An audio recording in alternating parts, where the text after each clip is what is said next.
আসসালামু আলাইকুম বন্ধুরা, আশা করি সকলেই ভালো আছেন। তো একটি কথা না বললেই নয়, রাজহাঁসকে বেশি বেশি ঘাস খাওয়াতে দিবেন। মানে আপনার বাড়ির আশেপাশে যদি ঘাস থাকে সেখানে অবশ্যই রাজহাঁসের বাচ্চাগুলোকে দিবেন, যাতে তারা বেশি ঘাস খেতে পারে। তো আজকে কথা বলবো কিভাবে আপনি রাজহাঁস সুস্থ রাখবেন, কি ওষুধ খাওয়ালে আপনার রাজহাঁসে কোনো রোগ হবে না বা রাজহাঁসগুলো অনেক সুস্থ সবল থাকবে এবং দ্রুত গতিতে বড় হবে। রাজহাঁসকে সুস্থ সবল রাখার জন্য সবসময় আপনাকে দেখতে হবে রাজহাঁস যেন ভেজা জায়গায় না থাকে, একটু শুকনো জায়গায় রাজহাঁসকে রাখার চেষ্টা করবেন এবং নিয়মিত লাইসোবিট খাওয়াবেন। তো লাইসোবিটের ছবি অবশ্যই আমার স্ক্রিনে আপনারা দেখতে পাচ্ছেন। তো এই লাইসোবিট কমপক্ষে সপ্তাহে একবার আপনার রাজহাঁসের বাচ্চাগুলোকে খাওয়াবেন।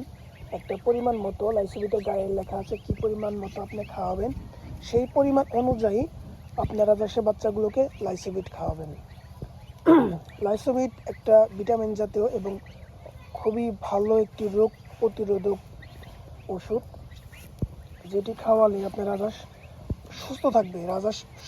রাজহাঁস যে জিন ধরা সমস্যা বা মারা যাওয়া এই ধরনের সমস্যা অনেকটাই কমে যাবে। বেশিরভাগ ক্ষেত্রে রাজহাঁসের বয়স যখন 10 থেকে 1.5 মাস, এই মাঝখানে যে সময়টা, এই সময়টার মধ্যে বেশিরভাগ ক্ষেত্রে রাজহাঁস মারা যায়। তো সেজন্য অবশ্যই আপনার নিয়মিত আপনাদের রাজহাঁসের জোগাড় করবেন এবং লাইসোবিট পরিমাণ মতো খাওয়াবেন। আমি আমার বাচ্চাগুলোকে লাইসোবিট পরিমাণ মতো খাওয়াই, পারলে বদ্ধে সপ্তাহে 2বারও দেই। সেটা আমার বাচ্চাগুলোর সুস্থতার উপর নির্ভর করে এবং বাচ্চাগুলো কেমন হচ্ছে এটার উপর নির্ভর করে আমি তাদেরকে লাইসোবিট প্রদান করি। আরেকটি কথা না বললেই নয়, রাজহাঁসকে অবশ্যই ঘাস খাওয়াতে দেবেন। ঘাস খাওয়ালে মধ্যে রাজহাঁস অনেক বেশি সুস্থ থাকে, কারণ রাজহাঁসের প্রধান খাদ্য হচ্ছে ঘাস। রাজহাঁস ঘাস দেখলে পাগল হয়ে যায়, যতটা পারেন ডোগলা ঘাস বা এই ধরনের ছোটো ঘাস থাকলে সেখানে নিয়ে দিবেন, দেখবে ওদের বাম মতো ঘুরে ঘুরে ওরা ঘাস খাওয়া শুরু করবে। আশা করি বুঝতে পেরেছেন।